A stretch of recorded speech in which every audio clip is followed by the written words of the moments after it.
Shivaji group of institution. Students, मैं आपको पढ़ा रही चैप्टर प्लांट किंगडम, जिसमें हम लोग पढ़ेंगे कि प्लांट्स कैसे ओरिजिनेट हुए थे, कौन से प्लांट से प्लांट जो थे वो आए थे और कैसे कैसे वो कॉम्प्लेक्स होते चले गए, फिर जाके एक अच्छे से प्लांट का यानी सुविकसित प्लांट होता है जिसमें सारी जो स्ट्रक्चर थे वो प्रेजेंट हुए थे। तो मैं आज का नया टॉपिक है हम लोग का एल्गी या फिर शैवाल। शैवाल क्या थे कि शैवाल जो हम लोगों ने पढ़ रखा है कि वो फोटोसिंथेसिस भी कर रहे थे, उनमें क्लोरोफिल भी पाया जा रहा था और वो एक अपने पूर्वज से क्लोरोफाइसी नाम के शैवाल से आए थे इस दुनिया में। तो उनके कैरेक्टर क्या होंगे, जैसे शैवाल पर्णहारम युक्त होता है, संवहन ऊतक रहित होता है। ये पॉइंट क्या है, ये याद रखने वाली बात है क्या कि संवहन ऊतक इसमें नहीं होते, यानी इसमें जाइलम फ्लोएम जो होते हैं वो टोटली एब्सेंट होते हैं। यानी यहाँ पर क्या पाया जाएगा, पर्णहारम। क्यों? क्योंकि ये कैसे होते हैं, ऑटोट्रॉपिक इन नेचर होते हैं, यानी अपना भोजन स्वयं बनाते हैं, फोटोसिंथेसिस करते हैं और फूड को स्टोर करने की इनमें कैपेसिटी पाई जाती है क्योंकि ये प्लांट्स की तरह बिहेव करते हैं। तो ये क्या होगा, इनमें पर्णहारम पाया जाता है, लेकिन वेस्कुलर बंडल जो है वो यहाँ पर नहीं पाए जाते हैं। और ये कैसे होते हैं, थैलोफाइट्स होते हैं। थैलोफाइट्स का मतलब होता है ये थैलस की तरह के होते हैं, यानी इनको आप डिफाइन नहीं कर सकते हो कि इनमें रूट कहाँ है, लीफ कहाँ है, स्टेम कहाँ है, यानी थैलस के तरीके इकट्ठे रहते हैं, कहीं पर भी चिपके अवस्था में पाए जाते हैं। नेक्स्ट, वास्तविक जड़ें, तने और पत्तियां अनुपस्थित। जैसे मैंने आपको बताया कि कैसे थैलोफाइट्स है, तो थैलोफाइट्स है इसका मतलब यहाँ पर कोई भी चीज डेफिनेट नहीं होगी, आप ये पता नहीं लगा पाओगे यहाँ पर तना है, जड़ है, पत्ती है, क्या है। तो ये कैसे होते हैं, ऐसे बिखरे व्यवस्था में पाए जाते हैं। नेक्स्ट, जलीय, अलवड़ी तथा लवड़ी कैसे होते हैं, एक्वेटिक भी होते हैं, फ्रेश वाटर में भी पाए जाते हैं और बनाए वाटर में भी पाए जाते हैं। यानी कैसे होते हैं, जलीय तो होते हैं, ये हमें पता है बहुत अच्छे से। अलवड़ी होते हैं यानी कभी ये नदी में भी पाए जाएंगे, तालाब में भी पाए जाएंगे और बहुत सारे रनिंग वाटर में पाए जाएंगे, लेकिन ये समुद्र में भी पाए जाते हैं। नेक्स्ट, जल के अलावा नमी और पत्थरों, मिट्टी, लकड़ी कहीं भी ये पाए जा सकते हैं, बस उनके अकॉर्डिंग इनका एटमॉस्फेयर होना चाहिए। नेक्स्ट है कि शैवाल कहाँ पाया जा रहा है, शैवाल सहजीविता को प्रदर्शित करते हैं, किसमें, लाइकेन में। लाइकेन में क्या पाया जा रहा है, कवक और शैवाल दोनों पाए जाते हैं, जो क्या दिखाते हैं कि ये सहजीविता का एक उदाहरण है। सहजीविता का मतलब होता है बेटा कि मतलब दो ऑर्गेनिज्म साथ रहते हैं और दोनों ही एक दूसरे को लाभ पहुंचाते हैं, यानी कभी वो हानि नहीं पहुंचा सकते हैं, दोनों एक दूसरे को लाभ पहुंचाएंगे। अब एक चीज बात ये आती है कि लाइकेन होता क्या है। लाइकेन में दोनों ऑर्गेनिज्म पाए जाएंगे, यानी शैवाल भी पाई जाएगी, कवक भी पाई जाएगी। शैवाल जो होता है वो ऊपरी हिस्से में होता है, कवक जो होती है वो सबसे नीचे यानी बेसल पार्ट में पाई जाती है। कवक नीचे क्यों होती है, कवक जो होती है वो उसको शेल्टर यानी सबस्ट्रेटम प्रोवाइड कराती है, और जो एल्गी होती है वो फोटोसिंथेसिस करती है। फोटोसिंथेसिस करने के बाद क्या होगा, वो अपने बॉडी में कार्बोहाइड्रेट को डिपॉजिट कर लेगी, जिससे क्या होगा, वो स्टोर कर लेगा, और ये क्या होता है, सहजीविता का एग्जाम्पल। दूसरी चीज क्या है कि एनिमल्स में भी पाया जाता है सिम्बायोसिस। तो प्राणियों में क्या पाया जाता है, स्लॉथ और रीछ के साथ ये पाए जाते हैं। बात समझ में आई?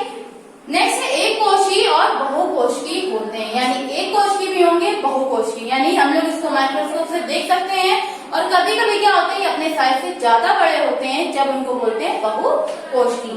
नेक्स्ट है क्या, समूह में पाए जाते हैं। तो समूह में जैसे एग्जाम्पल आपको याद करना है, बॉल बॉक्स, क्या, बॉल बॉक्स। और क्या, तंत्र में, यानी फाइबर कंडीशन में पाए जाते, तो उनको एग्जाम्पल में आप बहुत सारे पाए जाते हैं, बट आपको एग्जाम्पल लर्न करना है तो क्या है, स्पायरोगायरा, ठीक है। नेक्स्ट, विशालकाय, जब बहुत सारे उसमें झुंड में पाए जाए, समूह में पाए जाए, उनको बोलते हैं केल्प, ठीक है। क्या है, समूह में पाए जाते हैं यानी कॉलोनियल फॉर्म में बॉल बॉक्स होता है, तंतु में यानी स्पाइरल फॉर्म में या फाइब्रस फॉर्म में क्या होगा, स्पायरोगायरा, और जो बहुत बड़े स्ट्रक्चर के रूप में पाए जाए उनको बोलते हैं केल्प। अब बात करें रिप्रोडक्टिव ऑर्गन, तो कैसे होते हैं, एक कोशिकीय होते हैं, यानी हमें दिखाई नहीं देते हैं। पूरे शैवाल में क्या होंगे रिप्रोडक्टिव ऑर्गन, बहुकोशिकीय होते हैं, यानी बड़े होते हैं, लार्ज होते हैं। नेक्स्ट है कि लैंगिक अंग में भ्रूण नहीं बनता है, ठीक है, यहाँ पर एम्ब्रियो कहीं पे भी नहीं बनेगा सेक्सुअल रिप्रोडक्शन में, क्योंकि ये क्या है, थैलोफाइट्स है। नेक्स्ट है ब्रिटेकर ने 1969 में 5 किंगडम क्लासिफिकेशन किया था, मैंने आपको टैक्सोनॉमी में पढ़ाया है, और उस क्लासिफिकेशन में इन्होंने प्रोटिस्टा में रखा था, किसको, एल्गी को, क्योंकि प्लांट तो थे बट प्लांट से डिफर थे, इसलिए इनको कहाँ रखा गया, किंगडम प्रोटिस्टा में। कहाँ पर, फाइकोबायोन्टा के जो था उप जगत उसमें रखा गया। ठीक है, नेक्स्ट है कि शैवाल विज्ञान जो होती है उसको एल्गोलॉजी या फिर फाइकोलॉजी कहते हैं। यानी जब शैवाल का अध्ययन करेंगे, अगर हमें प्रॉपर एल्गी का अध्ययन करना है, एल्गी की स्टडी करनी, तो कहाँ पे करेंगे उसको हम लोग? फाइकोलॉजी उसको बोलते हैं। Study of algae is called phycology. Phycos का मतलब होता है सी वीड, शैवाल को हम लोग सी वीड भी कहते हैं, तो सी वीड हो गया। लोगोस का मतलब होता है डिस्कस। ठीक है, एफ.एफ. फ्रिच जो थे वो थे शैवाल विज्ञान के जनक, लेकिन ये इंडियन नहीं थे। और इंडियन कौन थे? एम.ओ.पी. आयंगर जो थे वो भारतीय शैवाल विज्ञान के जनक थे। इन्होंने ये सारी चीजें बताई थी। और भारतीय शैवाल विज्ञान के जनक कौन थे? एम.ओ.पी. आयंगर। ये दोनों पॉइंट बहुत इंपॉर्टेंट है, ये आपको लर्न करके रखने हैं। और ये क्या है कि study of algae is called phycology, यानी शैवाल विज्ञान किसको बोलते हैं? फाइकोलॉजी को। So students, that's all for today. Thank you. So students, आज हम लोगों ने क्या पढ़ा? एल्गी।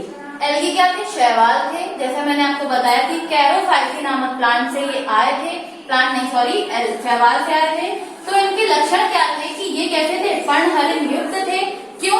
क्योंकि ये कैसे ऑटोट्रॉफिक है नेचर होते हैं, यानी अपना भोजन स्वयं बनाने की कैपेसिटी रखते हैं। अपना भोजन ये स्वयं बना सकते हैं और संवहन ऊतक रहित होते हैं। क्योंकि ये डेवलप नहीं थे, ये कैसे थे? बहुत ही सिंपल स्ट्रक्चर में पाए गए थे, क्योंकि प्लांट नहीं थे, प्लांट जैसे थे। ठीक है, तो इसमें क्या थे? संवहन ऊतक नहीं पाए जा रहे थे। और ये क्या थे? थैलोफाइट्स। थैलोफाइट्स का मतलब क्या होता है कि ये थैलोफाइटा का मतलब होता है कि थैलस के तरीके कहीं भी चिपके हुए पाए जा सकते हैं, या फिर इनका जो पार्ट होते हैं, जड़, तना, पत्ती जो होती है वो अच्छे से डेफिनेट नहीं होती है। ठीक है, तो थैलोफाइट्स का मतलब क्या हो गया कि इनकी जो जड़, तना, पत्ती ये सब कैसे थैलस के आकार के होते हैं, ये डेफिनेट नहीं होते हैं। हम आइडेंटिफाई नहीं कर सकते कि इनकी जड़, तना, पत्ती कहाँ पर कैसे पाए जा रहे हैं। नेक्स्ट है कि वास्तविक जड़, तना, पत्ती कैसी? अनुपस्थित है, प्रेजेंट नहीं होगी। और जली, अलवड़ी और लवड़ी होते हैं। जली होते हैं शैवाल, कैसे?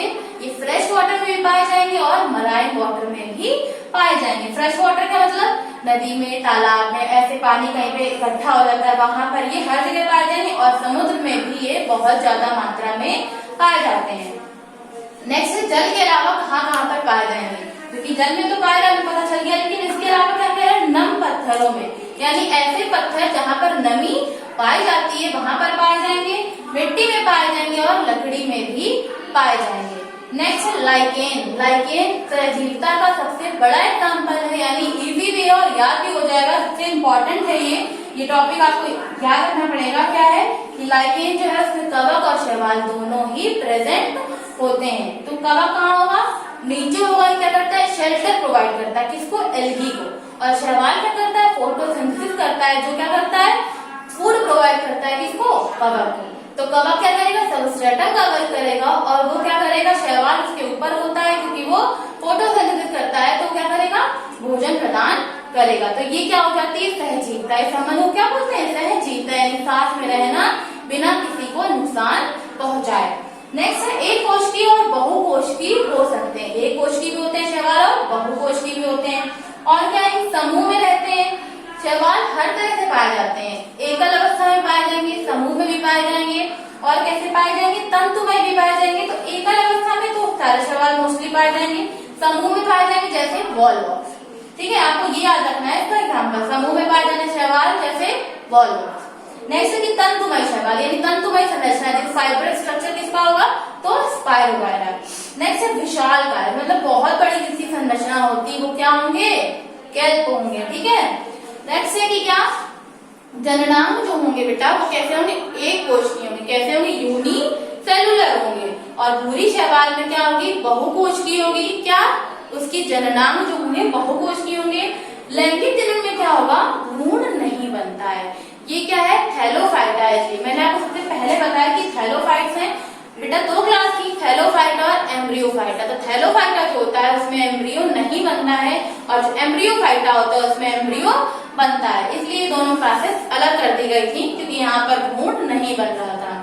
विटेकर जिन्होंने 5 किंगडम क्लासिफिकेशन किया था 1969 में, उन्होंने इस शैवाल यानी जो क्लास थी एल्गी उसको हटा करके किंगडम प्रोटिस्टा में रख दिया था। उसमें भी उन्होंने एक उप जगत बनाया, यानी सब किंगडम का फॉर्मेशन किया जो था फाइकोबायोंटा था। ठीक है, तो फाइकोबायोंटा में इन्होंने क्या रखा, 5 किंगडम क्लासिफिकेशन में शैवाल को जगत प्रोटिस्टा के, फाइकोबायोंटा उप जगत में। शैवाल विज्ञान की बात करें तो शैवाल विज्ञान को क्या बोलते हैं, एल्गोलॉजी, और क्या बोलते हैं, फाइकोलॉजी, यानी branch of science which deals with algae is called phycology. अगर हम लोग पूछें कि शैवाल विज्ञान को क्या बोलते हैं तो क्या बोलते हैं, फाइकोलॉजी। नेक्स्ट इसको क्या बोलेंगे, 2 वर्ड से मिलकर बनी है फाइकोलॉजी। तो फाइकोस का मतलब होता है सीवीड, शैवाल को सीवीड भी बोलते हैं, और लॉगस का मतलब होता है डिस्कॉर्स। तो इसको क्या बोलेंगे, फाइकोलॉजी, यानी सीवीड के बारे में जितनी भी जानकारी हो हम लोग किसके अंदर तक पढ़ेंगे, फाइकोलॉजी या फिर एल्गोलॉजी। एफ.एफ. फ्रिश को क्या बताया गया, शैवाल विज्ञान का जनक बताया। कौन, एफ.एफ. फ्रिश नाम के वैज्ञानिक जो है वो क्या है, शैवाल विज्ञान के जनक कहलाते हैं।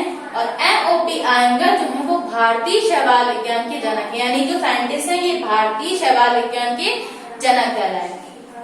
So students, that's all for today. Thank you.